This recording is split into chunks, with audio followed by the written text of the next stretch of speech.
সব অঙ্ক যদি মিলিয়ে দেখেন তাহলে বলতে হবে ঘোলা পানিতে যে মাছটি শিকার করার চেষ্টা করা হয়েছিল, কে এই শিকারের পিছনে, আর তার পরবর্তী টার্গেটই বা কে। যেই তফসিলের উপরে আমাদের এত ভরসা, অথচ সেই তফসিল ঘোষণা করার পরে ঘড়ির কাঁটা গুনে গুনে 24টা ঘন্টা পার হতে পারেনি। এরই মধ্যে আমাদেরকে দেখতে হচ্ছে যে একজন প্রার্থীকে ডিরেক্ট শুট করা হয়েছে। যেই দিন তফসিল ঘোষণা করা হলো, ঠিক সেই দিন রাষ্ট্রপতি কি বললেন? তিনি বললেন অপমানিত বোধ করছেন, তিনি পদত্যাগ করতে চান।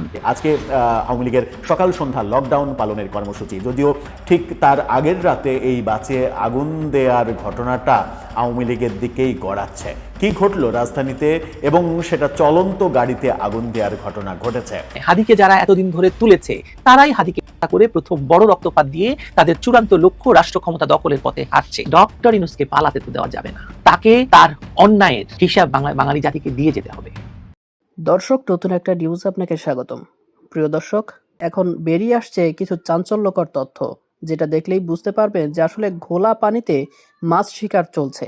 দর্শক, কে এই মাছ শিকার করতে চলেছে সে বিষয়টিও আজকের এই নিউজটি সম্পূর্ণ দেখলেই জানতে পারবেন। এছাড়াও দর্শক, মহামান্য রাষ্ট্রপতি শাহাবুদ্দিন চুপ্পু রয়টার্সে দেওয়া তার সাক্ষাৎকারের মাধ্যমে একটা বিশেষ দিকে ইঙ্গিত করছে। দর্শক মণ্ডলী, সেই ইঙ্গিতকেই এখন বিশ্লেষকরা নানানভাবে বিশ্লেষণ করছেন। আর তিনি কি বিষয়ে ইঙ্গিত দিলেন সে বিষয়টিও আজকের এই নিউজটি সম্পূর্ণ দেখলেই জানতে পারবেন। তো দর্শক, আর দেরি না করে চলুন দেখে আসবো আজকে সেই কাঙ্ক্ষিত ভিডিওগুলো। তবে তার আগে বলবো, যারা এখনো চ্যানেলটি সাবস্ক্রাইব করেন অবশ্যই চ্যানেলটি সাবস্ক্রাইব করে পাশে থাকা বেল আইকনটি ক্লিক করে দিন। আর যারা ইতিমধ্যেই চ্যানেলটি সাবস্ক্রাইব করে রেখেছেন তাদেরকে অসংখ্য ধন্যবাদ। তো চলুন দর্শক, ভিডিওটিতে একটি লাইক দিয়ে আমরা ধারাবাহিকভাবে সবগুলো ভিডিওর আলোচনা দেখে আসি। হাদিকে যারা এতদিন ধরে তুলেছে তারাই হাদিকে করে প্রথম বড় রক্তপাত দিয়ে তাদের চূড়ান্ত লক্ষ্য রাষ্ট্র ক্ষমতা দখলের পথে হাঁটছে। ডক্টর ইউনূসকে পালাতে তো দেওয়া যাবে না। যাবে বলেন? আপনি দিতে চান? আমার মনে হয় না কেউ দিতে চায়। তাকে তার অন্যায়ের হিসাব বাঙালি জাতিকে দিয়ে যেতে হবে। অনুষ্ঠান করে স্বাভাবিক পথে ডক্টর ইউনূস যে ক্ষমতা ছাড়তে পারবেন না তা আবারও প্রমাণিত হচ্ছে খোদ রাজধানীর বুকে ইনকিলাব মঞ্চ নেতা ওসমান হাদির গুলিবিদ্ধ হওয়ার ঘটনার মধ্য দিয়ে। কেন নির্বাচন হবে না, কেন ডক্টর ইউনূস গং স্বাভাবিকভাবে ক্ষমতা হস্তান্তর করতে পারবেন না, তার প্রধান কারণ হচ্ছে তারা ক্ষমতায় এসেছে সন্ত্রাসের মাধ্যমে এবং ভয়ঙ্কর মানুষ হত্যার মধ্য দিয়ে। তাদেরকে যেতেও হবে একই পথে, মানুষ তাদেরকে টেনে নামাবে সেই পথে। ওসমান হাদিকে হত্যার চেষ্টার পেছনে আর কোনো কারণ নেই নির্বাচন ঠেকানো ছাড়া, ইউনূসের ক্ষমতা ছাড়ার প্রক্রিয়াকে রক্তাক্ত করা ছাড়া। বিএনপি ফেব্রুয়ারিতে নির্বাচন চেয়েছে, কিন্তু কারা ফেব্রুয়ারিতে নির্বাচন চায়নি সে কথা আমরা সকলে জানি। কারা কথায় কথায় নির্বাচনকে পেছাতে বলে তাও আমরা জানি। আর এখন নির্বাচন তফসিল ঘোষণার পর হাদির মতো কাউকে বলির পাঠা বানানো ছাড়া তাদের নির্বাচন পেছানোর আর কোনো পথ খোলা আছে বলে আমার মনে হয় না। এখন এর দায় প্রতিটি পক্ষই একে অন্যের উপর চাপাতে চেষ্টা করছে, কিন্তু ইউনূস পক্ষের সুবিধাভোগীরা হাদিকে হত্যা চেষ্টার দায় ভারত এবং শেখ হাসিনার উপর চাপিয়ে দিতে চায়, যার প্রমাণ আমরা পাই যাত্রার অধিকারী ফারুকীর স্ট্যাটাসে। ফারুকী স্ট্যাটাস দিয়ে সঙ্গে সঙ্গে বলে দিলেন যে ঘটনা ঘটতে না ঘটতেই তিনি জেনে গিয়েছেন যে ভারতে বসে শেখ হাসিনা এটা করিয়েছেন। আর ওদিকে তারই সাঙ্গপাঙ্গরা বলছে মির্জা আব্বাস ঘটিয়েছে, বিএনপি নেতা। কিন্তু আমার তো মনে হয় হাদিকে যারা এতদিন ধরে তুলেছে তারাই হাদিকে করে প্রথম বড় রক্তপাত দিয়ে তাদের চূড়ান্ত লক্ষ্য রাষ্ট্র ক্ষমতা দখলের পথে হাঁটছে। এতদিন তারা আধা খেঁচা ভাবে ক্ষমতা ভোগ করছিল, এবার তারা চূড়ান্ত নিয়ন্ত্রণ চায় ক্ষমতার। এরা কারা? হাদিকে হত্যা চেষ্টায় কার কি লাভ সেটা নিয়েই আজকের আলোচনা। হাদির উপর গুলি, তফসিল ঘোষণার টাইমিং, রাজনৈতিক প্রতিক্রিয়ার ধরন, রাষ্ট্রের ভেতরে অস্বস্তি, সব মিলিয়ে এটি নিঃসন্দেহে দেশের ভয়ঙ্কর পরিস্থিতিকে নির্দেশ করে। এর কোনোটিকেই বিচ্ছিন্ন করে দেখলে সকলেই ভুল করবেন, এটা শুরুতে জানিয়ে রাখছি। রাজনীতিতে যখন বাস্তবতা দিয়ে দাবি আদায় করা যায় না তখন পরিস্থিতি তৈরি করা হয়। নিরাপত্তা ঝুঁকি না থাকলে ঝুঁকির পরিবেশ বানাতে হয়, আর সেই পরিবেশ বানানোর জন্য সবচেয়ে কার্যকর উপাদান হলো রক্ত। এবং এরকম হাদির মতো ধরুন একটু পেছনের সারির নেতারা হচ্ছে তার জন্য উপযুক্ত। হাদি এখানে উপযুক্ত, যথেষ্ট উপযুক্ত টার্গেট। তিনি ডানপন্থী বক্তব্যে অভ্যস্ত, উত্তেজনামূলক ভাষা ব্যবহার করছেন, গালি দিচ্ছেন, অতীতে প্রতিপক্ষের বিরুদ্ধে সহিংস আহ্বানের অভিযোগও আছে তার বিরুদ্ধে। অর্থাৎ তাকে কেন্দ্র করে মব উত্তেজিত করা সহজ। তাকে আহত করলে দুই দিকেই লাভ। একদিকে দেখানো যাবে রাজনৈতিক প্রার্থী নিরাপদ নয়, অন্যদিকে তার আগের বক্তব্য টেনে এনে ঘটনাকে প্রতিক্রিয়া হিসেবে সাজানো যাবে। বলির পাঠা হিসেবে এর চেয়ে কার্যকর চরিত্র পাওয়া সত্যি কঠিন। আরো সন্দেহ বাড়ে যখন দেখা যায় গুলির ঘটনার 5 মিনিটের মাথায় একটি নির্দিষ্ট পক্ষ সামাজিক যোগাযোগ মাধ্যমে দায় চাপিয়ে দেয় বিএনপির উপর। কোনো তদন্ত, কোনো তথ্য, কোনো প্রাথমিক যাচাই ছাড়াই এই দোষারোপ তারা করে। আর ফারুকীর কথা তো বলেইছি শুরুতে, এটা আবেগী প্রতিক্রিয়া নয়, এটা প্রস্তুত স্ক্রিপ্টের মতো। রাজনৈতিক সহিংসতায় সাধারণত প্রথমে সবাই চুপ থাকে, পরিস্থিতি বোঝার চেষ্টা করে। এখানে তা হয়নি, বরং দ্রুত একটি ন্যারেটিভ ছড়িয়ে দেওয়ার চেষ্টা হয়েছে। এই তাড়াহুড়ায় ইঙ্গিত দেয় কেউ আগেই জানতো এই ঘটনাকে কিভাবে ব্যবহার করতে হবে। আমি সাদিক কাইমের কথা বলছি, আরো বিস্তারিত বলবো। কারণ আলোচনার কেন্দ্রে আর শুধু একটি গুলির ঘটনা নেই, আছে সম্ভাব্য মৃত্যু। হাদি যে কোনো সময় মারা যেতে পারেন। শরীফ ওসমান হাদির শারীরিক অবস্থার যে বিবরণ বিভিন্ন মাধ্যম থেকে জানতে পারছি, তাতে তার ফিরে আসা আদৌ হবে কিনা এ প্রশ্ন বাস্তব। যদি তিনি বেঁচে ফেরেন সেটা নিঃসন্দেহে এক ধরনের মিরাকল হবে। রাজনীতির বাইরে দাঁড়িয়ে একজন মানুষের প্রাণ রক্ষার কামনা আমার প্রথম কথা, কিন্তু রাজনীতি কখনো আবেগে থেমে থাকে না। হাদি বাঁচুন কি না বাঁচুন, এই গুলির রাজনৈতিক মূল্য ইতিমধ্যে নির্ধারিত হয়ে গেছে, আর সেই মূল্য কে দেবে সেটাও প্রায় নিশ্চিত। যদি হাদি না বাঁচেন তাহলে এই ঘটনার দায় রাজনৈতিকভাবে একদম চাপিয়ে দেওয়া হবে বিএনপির ঘাড়ে। আপনি লক্ষ্য করে দেখবেন সরকারের লোকজন ছাড়া, মানে ফারুকি গং ছাড়া এই হত্যা চেষ্টার জন্য দায় চাপানো হচ্ছে কিন্তু বিএনপির ঘাড়ে। আওয়ামী লীগকে কেউ চাপাচ্ছে না, ভারতকে কেউ টানছে না। লক্ষণীয় বিষয় হলো যেখানে আইন শৃঙ্খলা পরিস্থিতি রক্ষা, অস্ত্র নিয়ন্ত্রণ, প্রার্থীদের নিরাপত্তা সবই অন্তর্বর্তী সরকারের দায়িত্ব, এখন নির্বাচন কমিশনের দায়িত্ব, সেখানে সরকার কার্যত দায়মুক্ত, কেউ প্রশ্ন করছে না। রাজধানীর কেন্দ্রে দিনে দুপুরে মোটরসাইকেল এসে চুরি করে পালিয়ে যাওয়া সম্ভব হলো কিভাবে? স্বরাষ্ট্রমন্ত্রীকে যদি জিজ্ঞেস করেন কথা, স্বরাষ্ট্রমন্ত্রী পেঁয়াজের দাম নিয়ে কথা বলবে। স্বরাষ্ট্রমন্ত্রী মানে হচ্ছে ওই দিলদার স্বরাষ্ট্র উপদেষ্টার কথা বলছি আমি। কেউ জানতে চাইছে না নিরাপত্তা ব্যর্থতার দায় কার, বরং সবাই প্রস্তুত হয়েছিল দোষ চাপাতে হবে বিএনপির উপর, কেউ কেউ সরকারের পক্ষ থেকে আওয়ামী লীগ আর ভারতের উপর। এটা শুধু অন্যায় নয়, এটা রাজনৈতিকভাবে পরিকল্পিত অবিচার। হাদি এবং ইনকিলাব মঞ্চ বিএনপি বা বিএনপির প্রার্থী মির্জা আব্বাসের জন্য কোনো ধরনের রাজনৈতিক হুমকি ছিল না। এটা মানে পাগলও বিশ্বাস করবে না যে মির্জা আব্বাসের মতো একজন নেতা হাদিকে ভয় পাচ্ছেন। এটা কঠিন সত্য, কিন্তু সত্য। জনসমর্থন, সাংগঠনিক শক্তি, রাজনৈতিক প্রভাব কোনো মানদণ্ডেই হাদি মির্জা আব্বাসের সমকক্ষ নন, এমনকি কাছাকাছিও নন। ঢাকার রাজনীতির বাস্তবতা যারা জানেন তারা বোঝেন, এখানে বিএনপির একজন প্রবীণ পরীক্ষিত প্রার্থীর পক্ষে একজন স্বতন্ত্র তরুণ প্রার্থীকে এলিমিনেট করার কোনো প্রণোদনা নাই আসলে। তবু ঘটনার পরপরই যে দৃশ্যটা তৈরি হলো সেটা আসলে সংকেত। ছাত্র শিবিরের নেতা সাদিক কাইম মুহূর্তের মধ্যেই বিএনপির দিকে ইঙ্গিত করে স্ট্যাটাস দিলেন। হাসপাতালে হাদিকে দেখতে গিয়ে মির্জা আব্বাস সহ সবাইকে শুনতে হলো ভুয়া ভুয়া স্লোগান। প্রশ্ন হলো এই আবহ তৈরি হলো কিভাবে? এত দ্রুত কিভাবে ভিলেন নির্ধারিত হয়ে গেল বলেন তো? উত্তরটা রাজনীতির অঙ্কে লুকিয়ে আছে। সাদিক কাইম নিজেই মির্জা আব্বাসের আসনে নির্বাচন করতে আগ্রহী। জামায়াত রাজধানীতে বিএনপির প্রবল জনসমর্থন দেখে একটা ভয়ঙ্কর চাপের মধ্যে আছে। এটা নতুন কোনো তথ্য নয়। ঢাকার আসনগুলোতে বিএনপি শক্ত অবস্থানে থাকলে জামায়াতের রাজনৈতিক ভবিষ্যৎ সংকুচিত হয়ে যায়। এই প্রেক্ষাপটে বিএনপিকে সহিংস ভয়ে রাজনীতি করা দল হিসেবে দাঁড় করানোর সুযোগ ছিল অত্যন্ত প্রয়োজনীয়। হাদির উপর গুলি সেই সুযোগ এনে দিয়েছে এই সাদিক কাইম তথা জামাতকে। এখন যদি হাদি মারা যান তাহলে এই আবেগকে ব্যবহার করে বলা যাবে, দেখুন বিএনপির এলাকায় বিএনপির প্রতিদ্বন্দ্বী প্রার্থী খুন হয়েছেন, সত্য মিথ্যার জটিলতা তখন আর কেউ বিশ্লেষণ করবে না। আবেগ কাজ করবে, হেডলাইন কাজ করবে, আর সেই আবেগের প্রথম শিকার হবেন মির্জা আব্বাস, এরপর রাজধানীর অন্য বিএনপি প্রার্থীরা। এখানে আওয়ামী লীগের দিকে আঙুল তোলার চেষ্টা করেছে কেউ কেউ, বললাম না ফারুকি তার মধ্যে সবচেয়ে অন্যতম, কিন্তু বাস্তবতার সঙ্গে যেহেতু খাপ খায় না। গত 17 মাসে পরিষ্কার হয়ে গেছে আওয়ামী লীগের পেশি শক্তি নেই। আওয়ামী লীগ পেশি শক্তির দল করে না, মানে যদি করতো তাহলে 17 মাসে মানে 17 শক্তি হতো। তারা যখন ক্ষমতায় ছিল তখন প্রশাসনের কাঁধে ভর করে শক্তি প্রয়োগ করেছিল। সেই প্রশাসনিক কাঠামো এখন তাদের হাতে নেই। আওয়ামী লীগ এখন আর বনের বাঘও নয়, বড়জোর মনের বাঘ। আমার তো মনে হয় মনের বাঘ। স্লোগানেও তার প্রতিফলন দেখা যায়। জয় বলা হয় এক জায়গায়, বাংলা বলা হয় 1 মাইল দূরে গিয়ে। আপনারা তো দেখেছেন, আপনারা নিজেরাই কথা বলেন। সরকারের লোকজন বলে আওয়ামী লীগ নাই, কিন্তু খুন হলে আবার আওয়ামী লীগ আছে। আশ্চর্য না ব্যাপারটা? এই বাস্তবতায় আওয়ামী লীগ হাদির মতো একজন প্রান্তিক স্বতন্ত্র প্রার্থীকে টার্গেট করবে, এই ধারণা রাজনৈতিকভাবে খুব দুর্বল। বরং প্রশ্ন তুলতে পারেন যে এই গুলি রাজনৈতিক কিনা। অবশ্যই রাজনৈতিক গুলি। এটি কোনো ব্যক্তিগত শত্রুতা, কোনো হঠাৎ রাগের বহিঃপ্রকাশ নয়। এর লক্ষ্য আছে, এর ফলাফল আছে, এর ব্যবহারযোগ্যতা আছে। এই গুলি দিয়ে কি করা যায় বলুন তো? 1, বিএনপিকে দায়ী করা যায়। 2, রাজধানীর নির্বাচনী পরিবেশকে বিষাক্ত করা যায়। 3, স্বতন্ত্র এবং বিএনপি প্রার্থীদের নিরাপত্তার জন্য গল্প ছড়িয়ে নির্বাচনকে প্রশ্নবিদ্ধ করা যায়। আর 4 নাম্বার, প্রয়োজনে বলা যায় যে নির্বাচনের পরিস্থিতি নেই, বিশেষ নিরাপত্তা দরকার, বিশেষ স্ট্যাটাস দরকার, বিশেষ বাহিনী দরকার, নির্বাচন পিছিয়ে দাও। এবং আপনাদের মনে রাখতে হবে যে বিএনপি নির্বাচন ফেব্রুয়ারিতে চেয়েছে এবং তার জন্য জেদ ধরে লন্ডনে প্রধান উপদেষ্টাকে এনে বৈঠক করে তাকে ঘোষণা দিতে বাধ্য করেছে। অন্য কেউ নয়, জামাতও নয়, এনসিপিও নয়। তারা বরং বারবার নির্বাচন পেছনে গেলে তাদের লাভ। আরো কিছুদিন সরকারের তত্ত্বাবধানে থাকা যায়, আরো কিছুদিন উপদেষ্টা থাকা যায়, ছাত্র উপদেষ্টা। মানে এখন আবার সেই পুরনো প্রসঙ্গটা ফিরিয়ে আনি। কে অতি গুরুত্বপূর্ণ ব্যক্তি হবেন এটা নিয়ে কিন্তু আমাদের প্রশ্ন উঠেছে। বিশেষ করে যখন খালেদা জিয়াকে ভিভিআইপি ঘোষণার পরে একটা নীরব টানাপোড়েন শুরু হয় যে জামায়াতের নেতারা কেন ভিভিআইপি হবে না, আর কে হবেন, এসব নিয়ে নিরাপত্তার ঝুঁকি তৈরি হলে দাবি আদায় সহজ হয়।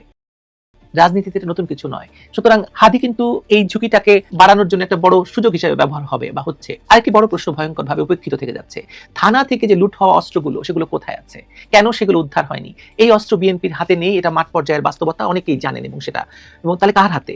যখন এই প্রশ্ন স্বরাষ্ট্র উপদেষ্টাকে করা হয়েছে, তিনি পেঁয়াজের গল্প শুনিয়েছেন। কিন্তু অনেকে অনুমান করেন এবং প্রকাশ্যে বলতে সাহস করেন না যে সরকার জানে, আইন শৃঙ্খলা বাহিনী জানে এই অস্ত্রগুলো কাদের হাতে আছে, কারা লুকিয়ে রেখেছে। বাংলাদেশে অস্ত্রের রাজনীতি, রক্ষাটার রাজনীতি আসলে কারা করে, এত বছর কারা করে এসেছে। এই তথ্য আপনি জানেন না, আমি জানি না, সবাই জানে। এই অস্ত্রগুলো রেখে নিশ্চিত থাকা মানে ভবিষ্যতের সহিংসতার দরজা খোলা রাখা। এই তুচ্ছ নির্বাচনকে এই অস্ত্রগুলো দিয়েই একদম বানচাল করে দেওয়া খুব সোজা।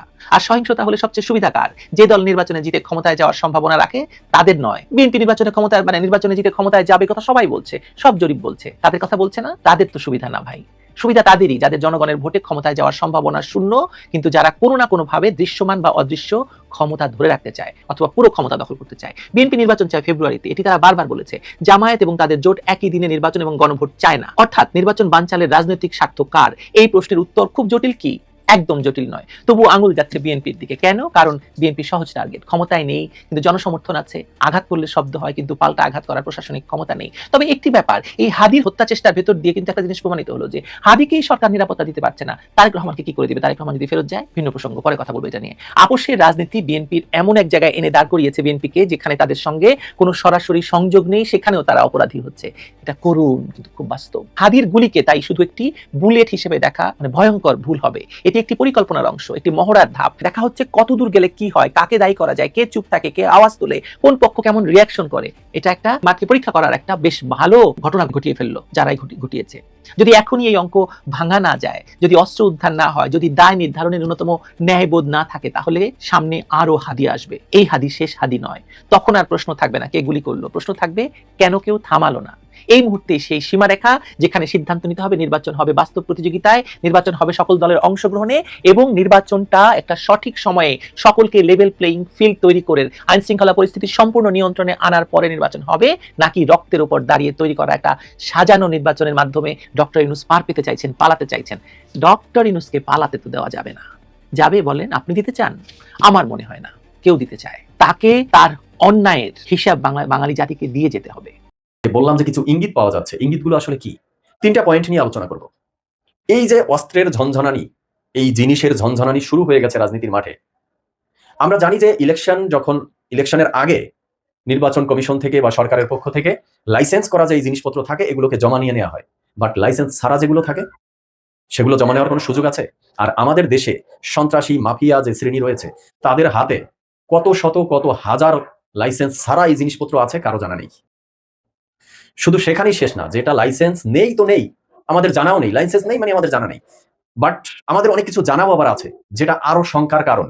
সেটা কি চলুন আমরা একটু দেখি। 24-এর অভ্যুত্থানের পর, এর আগেও আমি একটা আলোচনায় বলেছিলাম যে 24-এর অভ্যুত্থানের পর অনেকগুলো দেশের প্রায় সকল পুলিশ স্টেশন, পুলিশ ফাঁড়িতে যে লুট করা হয়েছিল, হামলা করা হয়েছিল, সেখান থেকে যে জিনিসপত্র লুট করে নিয়ে যাওয়া হয়েছে, পুলিশের লাইসেন্স করা রাষ্ট্রীয় জিনিসপত্র, আমি জিনিসটার নাম জিনিসপত্র বলছি কারণ বারবার বললে সেটা ভায়োলেন্স আসতে পারে ফেসবুক, ইউটিউবে, আপনারা বুঝে নেবেন। তো এই যে জিনিসপত্র যা লুট হয়েছিল তার 1300 বা কিছু কিছু মিডিয়ায় আসছে 1500-এর মতো জিনিসপত্র এখন পর্যন্ত ডক্টর ইউনূসের সরকার উদ্ধারই করতে পারেনি। এই যে আসিফ মাহমুদ সজীব ভুঁইয়া, তিনি তো মোটামুটি উপদেষ্টা পদ থেকে টানা হেসরা শেষ করে পদত্যাগ করলেন। তো তিনি পদত্যাগ করেছেন ভালো, কিন্তু যখন তিনি এই উপদেষ্টা পদে দায়িত্বে ছিলেন তখন বিমানবন্দরে তার কি জিনিস যেন আটকা খেয়েছিল, এই যে ম্যাগজিন। তো এই ম্যাগজিন যেন কোথায় থাকে? ওই জিনিসের মধ্যে থাকে। তো তখন তো নিউজ হয়েছিল, যেটা প্রকাশ পেয়েছিল যে এই ব্যক্তির দুইটা লাইসেন্স করা ওই জিনিস আছে বেশ ভালো, তার নিরাপত্তার স্বার্থে রাষ্ট্র দিয়েছে লাইসেন্স করে, যেহেতু তিনি মন্ত্রী সমপর্যায়ের একজন উপদেষ্টা। কিন্তু কথা হলো, তিনি পদত্যাগ করার পরে তার এই লাল পাসপোর্ট বা কূটনৈতিক পাসপোর্ট তিনি জমা দিয়েছেন, বা কিছু মিডিয়ায় দেখেছি যে তিনি তার সম্পদের বিবরণীও জমা দিয়েছেন, কিন্তু ওই জিনিস কই? ওই জিনিস কি তিনি জমা দিয়েছেন? ওই জিনিস তো তাকে দেয়া হয়েছিল লাইসেন্স করে মন্ত্রী সমমর্যাদায় তিনি আছেন তার আত্মরক্ষার জন্য। তাহলে এখন তো তিনি ওই মন্ত্রী সমমর্যাদা পদের উপদেষ্টা পদে নেই, তাহলে এখন পর্যন্ত আমরা জানতে পারছি না যে ওই জিনিস দুইটা তিনি আসলে কি করেছেন, কই রেখেছেন। এবং তিনি কিন্তু একটা বক্তব্যে বলেছিলেন তিনি এই বিষয়ে এক্সপার্ট প্রশিক্ষণ প্রাপ্ত, বা তিনি কিন্তু আরো 9000-এর মতো সিভিলিয়ানদেরকে প্রশিক্ষণ দিতে চেয়েছিল এই জিনিস। সেই সময় কিন্তু এর বিরোধিতা করেছিলাম, আলোচনা করেছিলাম। তার মানে এবার দর্শক শ্রোতা বুঝুন যে তফসিল ঘোষণার পরপরই যেহেতু ওই জিনিসের ঝনঝনানি শুরু হয়ে গেছে, ডিরেক্ট একজন প্রার্থীকে টার্গেট করে ফেলেছে অলরেডি। সামনের দিনে এই ঝনঝনানি আর কতটা বাড়তে পারে? তাতে কি মনে হয় না যে সামনের দিনগুলো কতটা ক্রিটিক্যাল মোমেন্টের দিকে যাচ্ছে? 2 নম্বর পয়েন্টে দেখুন, যেই দিন তফসিল ঘোষণা করা হলো ঠিক সেই দিন রাষ্ট্রপতি কি বললেন? তিনি বললেন অপমানিত বোধ করছেন, তিনি পদত্যাগ করতে চান, এবং সেটা তিনি প্রকাশ করলেন ইন্টারন্যাশনাল একটা মিডিয়ায়, রয়টার্সে। বাংলাদেশ মিডিয়ায় তো করতে পারতেন, ইন্টারন্যাশনাল মিডিয়ায় করার কারণ কি? কিছু কারণ তো অবশ্যই আছে। এবং সেদিন সামনে আসলো যে সেনা প্রধানের সঙ্গে তিনি নিয়মিত যোগাযোগ রক্ষা করছেন। হ্যাঁ, রাষ্ট্রপতি সেনা প্রধানের সাথে যোগাযোগ রক্ষা করতেই পারেন, বাট এই যোগাযোগ রক্ষা করা আবার কোন ইঙ্গিত দিচ্ছে সেটা ক্লিয়ার করে আসলে বলা যাচ্ছে না।